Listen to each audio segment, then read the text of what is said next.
Here's the next car flip, a Mazda 2 that I bought from BCA auction. So let's go collect the car. It's taken me weeks to win any bids and I finally won one. Fingers crossed we actually make it home. So let's make our way to BCA auction Bridgewater to collect this car. After an hour's drive, I finally made it to BCA Bridgewater. 5721. And what time is it booked in? 10 to 11. It's a Mazda 2. OY10LZ? Yes, that's correct. Got the keys, here's the car. Let's check the fluids first before I start it. And here's the condition of the car. It does have a bit of damage here and here in the door, but that's a minor for the price that I paid for the car. So let's get inside of it and see. Oh my God, there's damage here as well. So the first thing to check, is there any oil in there? Yes, there is engine oil in there. The coolant is at the low level. I'm gonna top it up, so it's still got coolant in there. The moment of truth, let's start the car up and see how it runs. Wow. It starts up, the engine actually runs really good. Looks like I got lucky this time, but hopefully there's no issues, but the engine runs really good. It's nice and quiet. There isn't any smoking from the back either. So I'm now checking the clutch. Oh, I just stalled it. Oh yeah, the clutch biting point is nice and low, very low biting point for this clutch. Yeah, that's good. That's really good. So clutch is good, engine sounds good as well. Let's see if we actually make it home though. The first drive in the Mazda 2, it doesn't feel too bad. The biting point's low, let's hope that the clutch isn't slipping. Put a bit of gas, yeah, no clutch slipping. And it's pretty quick, it's quite nippy. I think it's the 1.5 Sport. It drives solid, no clutch slipping or nothing like that. Goes into all the gears as well, brakes well, doesn't pull to one side when braking. So I'm pretty happy with the buy. The car had no petrol in, so I put £15 in. That should be enough to get me back to Bristol. So I'm currently on the motorway and the car drives really good. No issues so far. So I have full faith in the car that we're going to make it home with no issues. At the moment, it's all good. The red Corsa is still here. It has not sold yet. I've only had about one message about it. I don't know why it has not sold yet. Maybe it's the price point in the market. Maybe it's obviously the trade gets slow at the moment, but the red Corsa has not sold. I've just made it back home, guys, and the car drove spot on. No issues. Now we have to get the car an MOT because the MOT is up in January and I want to sell it with a fresh MOT on it. And it's got cruise control, the aircon works, and it's also got folding mirrors, so that's pretty good. So I'm going to ring my mechanic and book the car in to get the MOT done as soon as possible. But the car is very filthy. Like, look at all of that. Oh my God. Look at that. That is so dirty. So this is all the damages to the car. A scratch on the rear bumper. There's a dent in the driver's door. There's another scratch on the front bumper. And the interior is absolutely filthy, which is going to be a lot of work to clean. Let's ring my mechanic and get this MOT booked in. When can you do me an MOT for a Mazda 2? Tomorrow. What time? Do that for me. Yeah, I'll call you tomorrow. And yeah, we go from there, yeah? Alright. Alright, cheers, bro. Bye. So we've got an MOT tomorrow for this car, so fingers crossed the car passes the MOT. Right, I've just arrived at the garage. Let's pull the car in and see if it'll pass MOT. No! Someone else just flipping pulled in, bro. Do you know what that means? I have to wait longer, bro.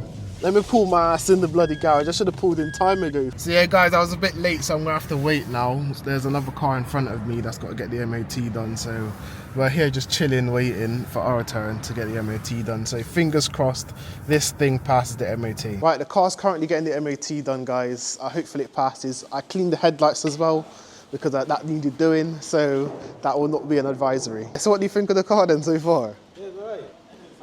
Let's see if it passes though, innit? I hope it does, because I'm trying to spend no more money on it, innit? For 600 quid, I think that's a bargain. First thing's the emission test. Is it gonna pass that? I'm guessing that's the brake test, innit? Way, you stalled it. What are you saying, biting point too low? Is this the brake test? The next test after the emissions, which the car passed, was the brake test, and thankfully the car passed it. After the brake test, it was the headlights, and the car also passed that as well.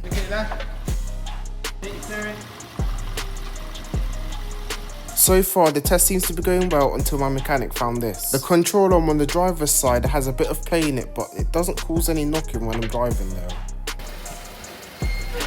Don't think it's good news, man. Is the car passed or is it failed? It failed. What is it failed on?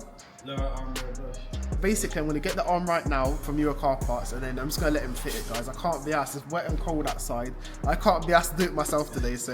Wait, what are you going to charge me for, firstly? You're going to charge me for that, bro. You just told me to get it. What, £20? I can tell you £40. 25 then, you meet in the middle. Bro, this MOT is only 60 quid, bro. 60 quid, add 21, and then add 30. Bro, you're gonna wipe me out, bro. Hey, this car, man, you got it. Come on, 25.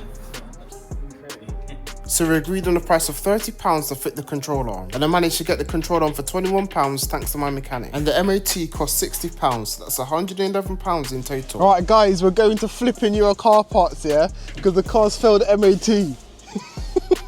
I knew it was gonna fail on something. I knew it was gonna fail this little thing, but it's gonna have fresh MOT. I feel like it's probably just easier since I'm already at the garage, just let him do it, innit, bro? What do you think? Obviously, I could save myself 30 quid and do it myself, but I can't be asked to go home, do it, and come back, innit?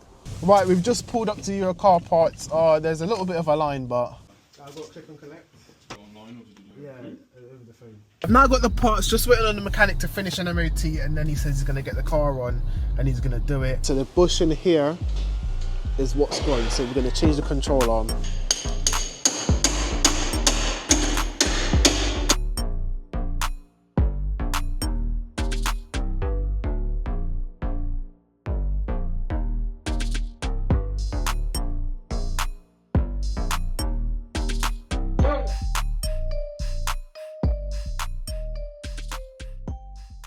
Look at that.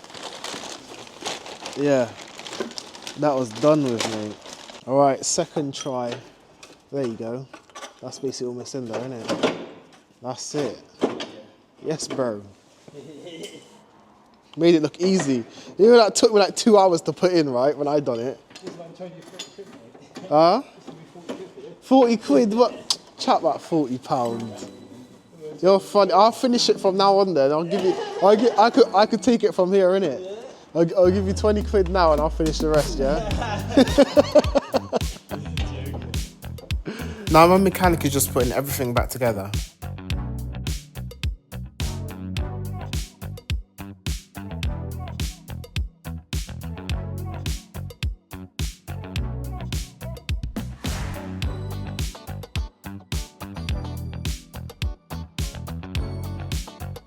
The car's already done. Literally, I've been chatting for 5 minutes and he's completed the car. So that's it. The car's now passed MOT. That's it. It's all done. It's not good. It's not starting. Right, so the next option is to put petrol in the car and then start it and see if it starts. I think it's going to be the petrol because I put a jump pack on it. So the only thing could be the petrol. Let's go to the petrol station and get some petrol and hopefully that starts the car. I'm currently driving the Vauxhall Corsa that I bought from Facebook Marketplace to flip it for a profit, and I haven't had any interest in the car from I put it up, and it's a really nice car as well. I don't know if it's because of the colour, I'm not sure guys, or probably this time of year the trade is just really slow. I've just arrived at the petrol station. I only put Supreme in my BMW, even though it's broken, that's still what I'm going to put in. And so let's fill up the jerry can and yeah.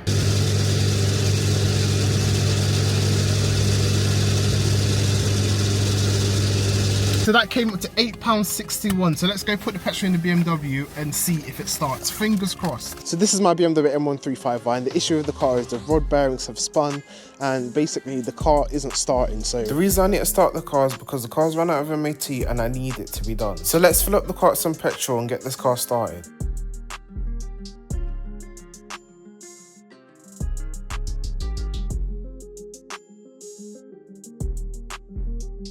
So there's petrol in the car, so let's reconnect this starter pack and see if the car starts. I think it's going to start. I have good faith in it that the engine isn't seized and it's going to start. So let's connect this. So we're going to go positive to positive, negative to negative, and then click connect. Moment of truth, but will the car start? Let's start it and see. Yes, guys. Yes. Oh my, I'm so happy the car started, but to be fair, it doesn't really matter if it started or not because the engine's still gone. Obviously, I'm not going to rev the car because it's going to cause more damage, but I need to move it forwards and backwards so the brakes don't seize. And the car needs an MOT done soon. Like, you don't really notice the knocking when you're driving it, but if you rev it, you notice the knocking basically. So I haven't driven the car in a couple of months. So I'm just going to move the car forwards so the brakes don't seize, and the brakes has not seized. Right, so guys, have a little listen. You can hear the engine knocking basically. Listen to that. See, now it's warmed up, you can hear that knocking. And if I give it a little rev, you hear it knock like crazy. So if I give it a little rev, you can hear that. See, nah, that's knocking like crazy, guys. Make sure you subscribe and share the video, guys, because this is going to help me to fix my car. At the moment, I'm currently saving to fix it. But yeah, I really want to get it back on the road now. It's been off the road for a couple of months now, and I miss my car so much. So I'm just trying to find every way to fix it, basically. Because I buy and sell cars, like the red Corsa over there. Once that car is sold, that could be money to fix this car. But if I sell that car and use all the money to fix my car, then I have nothing left, and obviously I've got bills to pay. Yes, I've got money to buy a second car as well and a third car, but it's not wise spending 3.5, 4 grand fixing my engine when I've got other things to pay for. So it's not really wise. So I'm trying to save on the side to fix it, but I miss my car, guys, I'm not gonna lie.